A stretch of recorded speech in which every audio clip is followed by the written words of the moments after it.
हाँ bank muddy रख ला आप दी। हाँ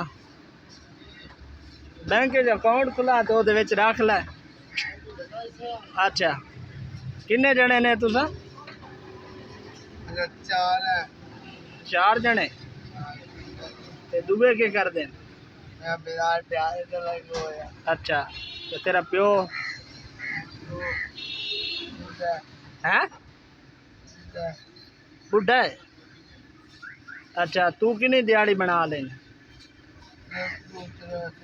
नहीं ये मेरे सामने 700 गिनी बैठा 200-300 वादा पे। हाँ मलांग गिने ना कर यार, सही सही दस कितनी दिहाड़ी बना लेना? चल आ तेरा अकाउंट खुलवावा बैंक सारे जमा करा दिते कर, साल बाद कटा ले कर।